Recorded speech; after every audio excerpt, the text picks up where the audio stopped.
پر اطمینان جب انسان کو ہو جاتا ہے میرا رب اللہ ہے، ربی اللہ، انسان کے لیے نہ کوئی کھٹکا، نہ کوئی خطرہ، نہ کوئی خوف، نہ کوئی حزن۔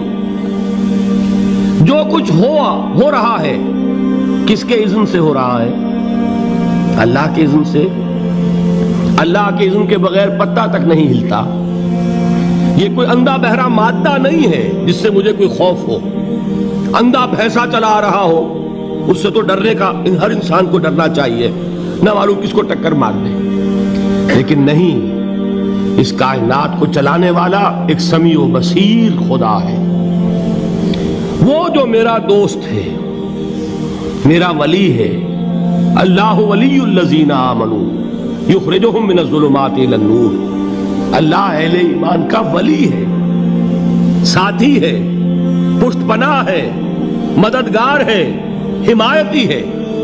بتائیے جسے یقین ہو جائے کہ اللہ میرا مددگار، اللہ میرا محافظ، اللہ میرا پشت پناہ، اللہ میرا حمایتی، اس کے لیے کوئی خوف ہوگا؟ اس سے کوئی ڈر ہوگا؟ میں مثال دیا کرتا ہوں ایک بہت سادہ پنجاب کے دیہات کی۔ تو بڑا چودھری ہے اور کوئی غریب کسان ہے۔ اس غریب کسان کے جانوروں کو ہر وقت اندیشہ ہوگا چوری کا، کوئی میری بھینس کھول کر نہ لے جائے، کوئی میرا بیل کھول کر نہ لے جائے۔ لیکن جس کے بارے میں یہ سب کو معلوم ہو کہ وہ جو بڑا چودھری ہے وہ اس کا دوست ہے، اس کی بچیا کو کوئی خوف ہوگا؟ اس کی بھینس پر کوئی ہاتھ ڈالے گا؟ اسے کوئی اندیشہ ہوگا؟ نہیں۔ کیوں؟ کہ وہ بڑا چودھری، بڑا اس کا یہاں کا سردار، جاگیردار، سب کو معلوم ہے وہ میرا دوست ہے، کوئی میرے خلاف اقدام نہیں کر سکتا۔ اس دنیا میں یہ چھوٹی سی بات اگر آپ کے دلی اطمینان اور سکون کا باعث بن سکتی ہے تو ذرا تصور کیجئے۔ میں لفظ تصور استعمال کروں گا صرف اس لیے کہ اس کا ہم جس کو کہتے ہیں ادراک اور شعور کر نہیں سکتے، اگر کے ساتھ کر سکتے۔ اگر یقین ہو کہ اللہ میرا مددگار اور یقین ہو کہ اللہ ہر آن میرے ساتھ ہے، پھر کوئی خوف؟ کس کا خوف؟ کوئی شے اللہ سے بالا تر ہے؟ کوئی قوت اس سے زیادہ طاقتور ہے؟ کوئی اس کے ارادے کو بدلنے والا ہے؟ کوئی اس کی مشیت کے آڑے آنے والا ہے؟ یہی بات ہے جو حضور نے فرمائی۔ یہ ایمان کا حاصل ہے لب لباب، کہ دیکھو اچھی طرح اس بات کو ذہن نشین کر لو، اگر تمام انسان مل کر تمہیں کوئی نقصان پہنچانا چاہے نہیں پہنچا سکتے، مگر جو کچھ اللہ نے لکھ دیا ہو، اور تمام انسان مل کر تمہیں کوئی نفع پہنچانا چاہے نہیں پہنچا سکتے، مگر وہ شے جو اللہ نے طے کر دی۔ آپ پھر میں کہوں گا ذرا طاری کیجئے، اسے فرض کیجئے، اسے سوچئے۔ اگر اس حدیث پر ہمارا دل ٹھکا ہوا ہو تو کسی سے ڈر ہوگا؟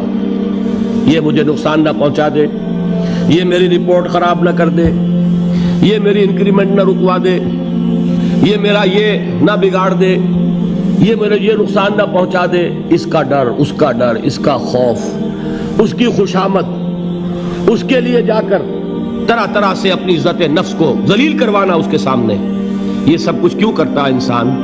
جب سمجھتا ہے کہ اس کے ہاتھ میں میرا کوئی نفع ہے، اس کے ہاتھ میں میرے لیے کوئی ضرر ہے، یہ مجھے کوئی غضب پہنچا سکتا ہے، یہ مجھے کوئی نقصان پہنچا سکتا ہے، یہ میرا کوئی کام بنا سکتا ہے، یہ میری کوئی ضرورت پوری کر سکتا ہے، اسی کا نام شرک ہے۔ جہاں آپ نے یہ سمجھا کہ غیر اللہ کے اندر کوئی طاقت موجود ہے، وہی شرک ہے۔ بتوں سے تجھ کو امیدیں، خدا سے نومیدی، مجھے بتا تو صحیح اور کافری کیا ہے؟ شرک تو یہ ہے جس پر بھی تمہیں یہ خیال ہے، کلمہ ہے یہ کلمہ سوم، لا حول ولا قوت الا باللہ، ذرا اس پر دل کو کبھی اگر آپ تصور کریں، پھر فرض کریں، دل ٹھک جائے اس پر، کوئی طاقت نہیں۔ یہی بات تھی جو شیخ عبد القادر جیلانی رحمۃ اللہ علیہ نے اپنی وصیت میں اپنے بچے سے کہی۔ 11ویں دینے والے ہیں، لیکن حضرت شیخ عبد القادر جیلانی کی وصیت اور تعلیمات کو کتنے لوگ ہیں جو جانتے ہو؟ یہ جن مقامات تک پہنچے ہیں وہ کس چیز کی بدولت پہنچے ہیں؟ انہوں نے جو پیغام دیا وہ کیا تھا؟ اے میرے بچے، جس طریقے سے قرآن مجید میں حضرت لقمان کی نصیحتیں جو ہے نقل کر دی گئی ہیں، میں یہ عرض کروں گا بالفرض اگر قرآن حضرت عبد القادر جیلانی کے بعد نازل ہوا ہوتا تو شیخ عبد القادر کی یہ نصیحتیں بھی قرآن میں درج ہوتی۔ اتنی اونچی نصیحتیں ہیں۔ اے میرے بچے، اس حقیقت کو ذہن نشین کر لے، لا فاعل فی الحقیقت ولا مؤثر الا اللہ۔ اس کائنات میں نہ کوئی فاعل حقیقی ہے نہ مؤثر حقیقی ہے سوائے اللہ کے۔ کسی شے میں کوئی تاثیر نہیں اگر اللہ نہ چاہے۔ آگ جلا نہیں سکتی اگر اللہ نہ چاہے، پانی ڈبو نہیں سکتا اگر اللہ نہ چاہے، زہر ہلاک نہیں کر سکتا اگر اللہ نہ چاہے، کوئی چیز فائدہ نہیں پہنچا سکتی اگر اللہ نہ چاہے۔ تو در در پہ کیوں سر جھکاتے ہو؟ در در پر کیوں جبیں سائی کرتے ہو؟ سب کے سامنے کیوں ہاتھ پھیلاتے ہو؟ ایک اللہ سے مانگو، ایک اللہ کے سامنے زمین پر اپنی جبین رکھو۔ لا فاعل فی الحقیقت ولا مؤثر الا اللہ۔ نظر آتا ہے ہمیں کہ پانی پیاس بجھا دیتا ہے، پیاس بجھانے کی صلاحیت پانی میں نہیں ہے، اللہ کے اذن سے۔ کھانا بھوک مٹا دیتا ہے، بھوک مٹانے کی صلاحیت کھانے میں نہیں ہے، اذن رب میں ہے۔ دیکھیے یہی یقین تھا حضرت موسیٰ علیہ السلام کا واقعہ یاد کیجئے۔ سامنے سمندر آ گیا ہے، قوم دیکھتی ہے پیچھے کہ گرد و غبار کا طوفان ہے۔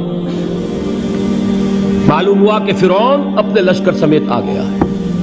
لشکر جب چلتا تھا تیز رفتاری کے ساتھ تو گرد و غبار کا جو طوفان اٹھتا تھا اس کا تصور کیجیے، اور لمحہ بلمحہ وہ قریب آ رہا ہے۔ پوری قوم نے کیا کہا ہے؟ اے موسیٰ انا لمدرکون، اے موسیٰ ہم کو پکڑے گئے۔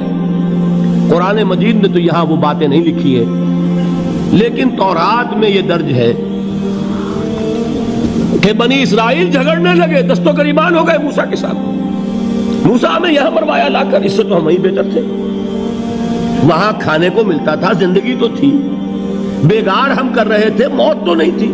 اب جو کچھ ہوگا اس کا تصور کرو، جس طریقے سے ہمارے ٹکڑے اڑائے جائیں گے۔ تو لڑ رہے ہیں حضرت موسیٰ علیہ السلام سے، یہ تورات کی تفصیل ہے۔ قرآن میں صرف اتنا آیا ہے، پریشان ہو کر انہوں نے کہا انا لمدرکون، موسیٰ ہم تو پکڑے گئے۔ اس وقت موسیٰ کا جواب کیا ہے؟ کلا ان معی ربی سیہدین، نہیں، میرے ساتھ میرا رب ہے، وہ راستہ دے گا۔ بتائیے کہاں راستہ نظر آ رہا ہے؟ یہ ہے ایمان بالغیب۔ راستہ نظر نہ آئے تب اللہ پر یقین ایمان ہے۔ جیب میں پیسے ہوں اور تب دل کو اطمینان ہے تو ایمان کس پر ہوا؟ پیسے پر، اللہ پر نہیں۔ جب وسائل و ذرائع نہ ہوں اور پھر یقین ہو کہ اللہ مسبب الاسباب ہے، وہ اسباب کا پابند نہیں ہے، وہ اسباب کا محتاج نہیں ہے، اسباب اس کے محتاج ہیں۔ اگر یہ یقین ہے تو اللہ پر ایمان ہے، یہ نہیں ہے تو تمہارا ایمان اسباب پر ہے، وسائل پر ہے، ذرائع پر ہے، مادیات پر ہے، اللہ پر نہیں۔ اس وقت کہاں راستہ تھا؟ کوئی راستہ تھا؟ سمندر ہے اور ادھر سے لشکر آ گیا ہے۔